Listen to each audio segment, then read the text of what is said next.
If you don't do what I tell you, we're divorced. And he handed me with divorce papers. Sooner or later, this was bound to. All right, then let's get divorced. What?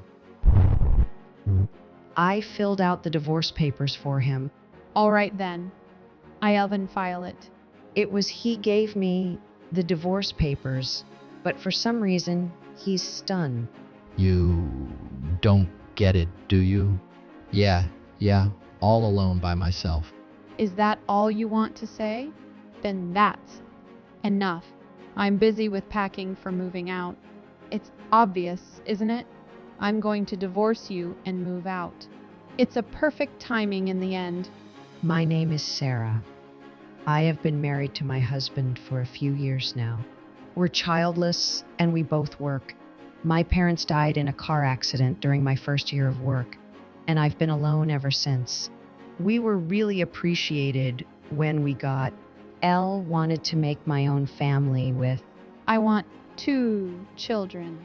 I had such high hopes for a bright. However, the reality was far from that after our wedding. Jason's attitude became cold. Sarah, if I'm gone, you'll be a loner all over again. Jason would always bring up this phrase whenever we got into a small argument. He would attack me by my weaknesses, and we'd always get into a fight because he complained about my housework. Oh, is it stirred vegetables for dinner tonight? The dish is for old people. Didn't I call you to ask what you want to eat today? You said whatever. Yes, but I still think a housewife should think what her husband wants to eat and cook it. I was in the mood for pala today. Then say so. I told you you should know without asking. You'd complain no matter what I did. What? What did you say? I work just as hard as you do, and I'm the only one who does the housework. Don't talk like that. You said before we got married that you liked doing housework. It's true. I like it.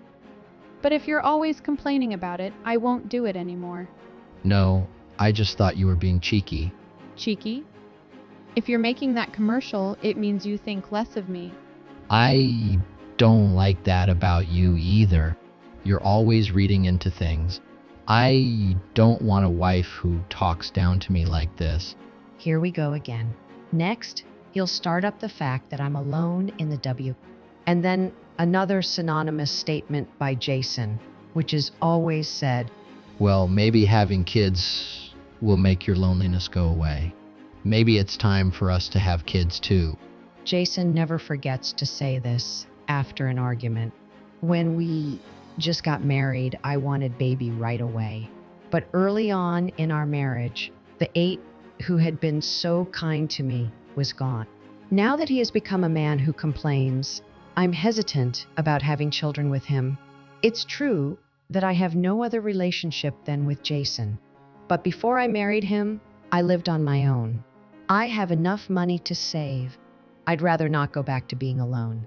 But there are times when I would rather be alone than have Jason near me. If I had a child, I would spend my life being abused by him. And he would abuse me in front of them. When I think about it, I just can't. I couldn't move forward with Jason. But he didn't like this either. Before we got married, you said you wanted kids right away. So why are you so reluctant about having a baby after we got married? This is fraud, isn't it? If that's the case, why don't you make me feel comfortable to have kids? Are you going to complain about my cooking even in front of the kids and complain about my housework? How do you fold your clothes? I'm not complaining. I'm just saying what I think. That's just how it sounds to you because you're pessimistic. Guess your personality gets distorted if you don't have a parental childhood. That's what I'm saying. What do you mean? You're making a fool out of me. Jason replies with a goofy grin. The look on his face is the best pro. He's making a fool out of me. And to top it off, they're my mother. Any grandchildren yet? That's what I'm always asked when I visit my in-laws. That's right. You should tell her too. She's not helping at all. Sarah, what's going on? My mother-in-law stares at me. I couldn't say anything. Well, I guess there are things going on.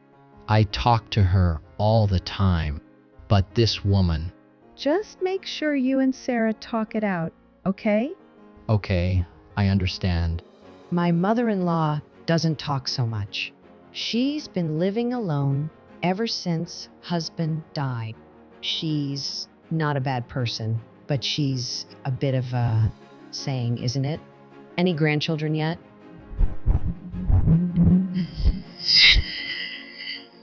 They can be really tough on me. I can tell she's really looking for it. So I could never tell her that I'm not sure if I want to stay married to your son because of his personality. I had no choice but to keep my mouth. Then my mother-in-law had an accident. I got the call from Jason and left early to rush to the hospital. Guess I arrived earlier than he did. I'm sorry for disturbing you. Mother, are you all right? I'm fine. As you can see, I'm well. It's just that I broke a bone in my leg.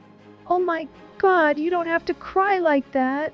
I just burst into tears. I'm sorry. I was afraid I might also lose you by that accident. I was so worried on the way here. Oh, well, I guess he didn't tell you well. I'm sorry I made you worry. I'm sorry you had to remember what happened to your parents. This was the first time my mother and I talked about a lot of things. You should go home now. No, but I'll wait for Jason to come. I'll go home with him. Then my mother-in-law sighed. He's not coming, so you can just go home. Eh? That's not true. I'm his mother, I know. It's sad, isn't it? And my mother-in-law was right. He showed up even after visiting hours. When I came home, he was watching TV. What are you doing? You called me to tell me that your mother had an accident today. So why did you come to the hospital? Oh, I thought you were going. One is enough, right? She's alive anyway, right? Then it's not a big deal. She's the only mother you have, right? Shut up. Just make me some food. In hungry. You haven't eaten? Of course not. Why should I spend my own money when you're going to cook? I'm not doing it. I'm not cooking. Going to bed. Don't you dare talk to me like that. You know, if you make me angry, You'll divorce me, right? Then do it. I was hungry, but I was so annoyed with what Jason had said and done that I stayed in the bedroom determined not to cook for him. The next morning, I woke up and he was already gone. And from that day on, he never came home. I guess he was hiding out at his house. I just left him there. After work that day, I rushed to the hospital where my mother-in-law was. I didn't tell her about Jason. I didn't want to cause unnecessary trouble for my mother-in-law who was in the hospital. I went to visit her every day while hospitalized. Thank you so much, Sarah. I know you and Jason are not getting along. Thank you so much for looking out for me in that situation. I'm sorry.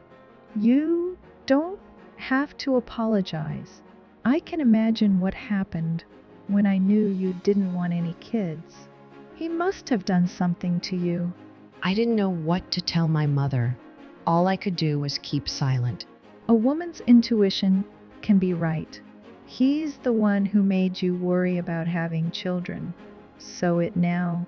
I was looking forward to having a grandchild too, but I've been in a corner by asking you over and again. I'm sorry I couldn't live up to your expectations too. It was just as we were having this conversation. The doctor told us that the treatment would take more time, but she is about to be discharged from hospital. She lives alone. She will need someone to help her with her leg as it heals. And I came forward to help her. I talked to the company about it, and they gave me permission to work remotely within a limited timeline. When I told my mother-in-law about it, she felt sorry for me to go through that. But I persuaded her strongly. On the day of the discharge from the hospital, I picked up my mother-in-law and arrived at my in-laws' house. But it was awkward to see Jason. He should still be at work at this time. I was supposed to meet him at night, and as the evening approached, I felt uncomfortable. My mother-in-law is looking at me. Actually, we had a bit of a fight with Jason, and he left the house, so we will be seeing each other for the first time in a while today. My mother-in-law is looking awkward. See each other where? This is the only place I can think of where he would go. Then my mother-in-law's face turned. See. I'm sorry. Why are you apologizing? Jason is your precious son. I'm sure you're uncomfortable with the fact that I blamed him for our quarrel. No, not at all. He's the kind of boy who never comes to visit me. No, never. Was mortified. My mother-in-law was in the hospital weeks, and he didn't visit her once during time. What an asshole. Well, he's not a sweet boy, is he? Well, I'm not sure what you mean by edit, but I can certainly help with any spelling or grammar mistakes. Sarah, I need you calm down and listen to me. He doesn't have a key to this place, so he is not here. That means It's okay. I have an idea. Let's talk about you and me first. And then my mother-in-law made me an offer. A week passed, and I was back in the where I lived with Jason, As I was packing my bags, I heard the door open. Oh, just in time. I wanted to talk to you. I'm busy. How's Mom doing? Why don't you come see her for yourself? I mean, you're the one who's supposed to be taking care of Mom. If you don't do what I tell you to do, we're divorced. And he handed me with divorce papers. All right. Then let's get a divorce. I filled out the divorce papers for him. All right then. I'll file it myself. Jason was the one who gave me the documents, but for some reason he's still in jail. You don't get it, do you? Without me, you'd be all alone by yourself. Yeah, all alone by myself. Is that all you want to say? Why are you getting ready to move of? What? It's obvious, isn't it? I was going to divorce you and move out. Then who will take care of Mom? Don't worry. I'll be there for your mother. You're an idiot. You know that? You won't get your inheritance by sticking up for my mom. When Mom dies, I'll be the one to get the inheritance. I'm the only son. You're not my son anymore. Jason's eyes widened in surprise when my mother-in-law came out of my room. Huh. Why are you here, Mother? You need nursing care, don't you? I was here to help Sarah move out. You stupid bastard. I can move on my own with these crutches. My only child is Sarah. I don't need a child who is after my inheritance, even if I am still alive. You won't get anything. I'm divorcing her. Then she's not entitled to the inheritance. I'm in the process of adopting a child. You won't get any penny off my money. You old hag. That's why I wanted Kia. I knew this bitch would disqualify me. If I have children, my grandchildren will be entitled to my inheritance. I told you. You're really hopeless. You're an idiot. More than anyone can imagine. If you have a child, I will disqualify that child from inheriting. Fuck you, you old bitch. Jason tried to grab my mother-in-law. I quickly pushed him away, grabbed my mother-in-law's hand, and left. Hey, are you his wife? A strange woman was standing in front of my house. Oh, it's you. You're the one he's having an affair with. What? Well, for now? I mean, did you write the divorce papers?